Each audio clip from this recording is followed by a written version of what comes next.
Altitude, 122 kilometers. Velocity, 11,200 meters per second. Time to plasma blackout, 18 seconds. The capsule begins to shake, not violently, not yet, just enough for the crew to feel it in their teeth. Outside, the first molecules of Earth's atmosphere strike the heat shield at Mach 3.2. Whisper of air becomes a wall. Temperature rises, 1000 grados, 1800 grados, to 700 degrees Celsius, hotter than molten steel, approaching the limits of titanium. Inside the capsule, everything is still functioning. For now, then the guidance computer flickers. A single data spike, gone in less than a second. But it shouldn't happen at all, and this is where the 4 minutes begin. There is a window in every lunar return mission. It lasts just 4 minutes, not launch, not landing. Re-entry. 4 minutes, where physics becomes an executioner, too steep, and the capsule burns alive. Too shallow, and it skips off the atmosphere, vanishing into space forever.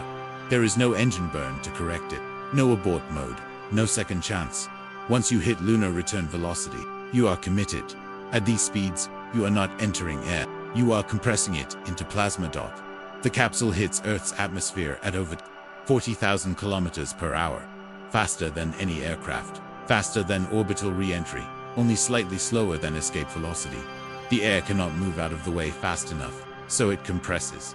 Compression creates heat. Heat creates plasma. A sheath of ionized gas forms around the spacecraft, hotter than the surface of the sun. And in that moment, radio signals die.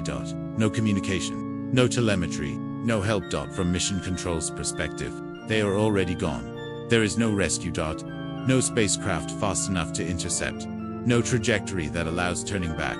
No shield stronger than the one already burning.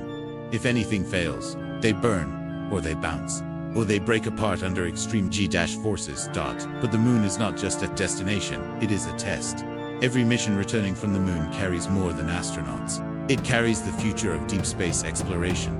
But there is something engineers never fully solved. A hidden flaw.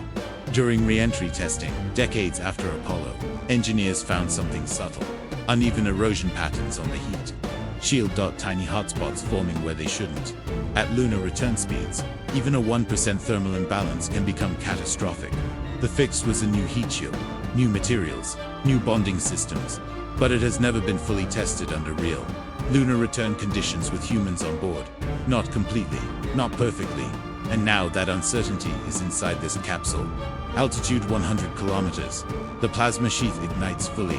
The capsule is now a meteor. Inside, silence. Radio cuts out. Displays flicker. Sensors degrade. They are completely alone. This is plasma blackout. Nearly 4 minutes of total isolation. No voice, no data, no confirmation of life. Altitude, 80 kilometers. Deceleration builds. 2 Gs for gigaseconds.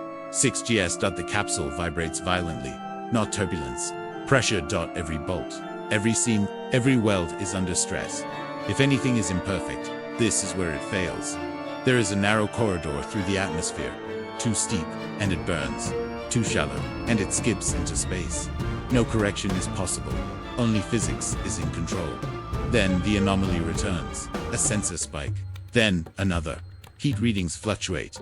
Not enough to confirm failure, but enough to raise concern. And mission control sees nothing, because communication is still dead. Altitude, 70 kilometers. Peak heating approaches. This is the moment everything was designed for, and the moment everything can still fail. Altitude, 62 kilometers, 2,800 degrees Celsius outside. Hot enough to melt steel instantly. The heat shield glows white hot, burning, eroding, sacrificing itself, or almost exactly as designed. If microscopic flaws exist, this is where they become deadly. The shaking changes, not stronger, different, because silence after peak heating is not safety, it is uncertainty. Sometimes failure happens after the worst moment, when weakened material finally collapses. Altitude, 50 kilometers. Velocity drops. Below Mach 20. Still hypersonic. Still dangerous, but the worst should be over. Then a flicker, a broken signal, copy, re-entry, stable. Mission control hears it, barely. And waits. Because sometimes there is no signal. Only silence, only debris, only loss. Altitude 7 kilometers. Parachutes deploy. If everything held, the capsule survives. If not, nothing comes back. Because in these 4 minutes, there is no rescue, no correction, no second chance, don't leave physics, and a thin shield between fire and survival.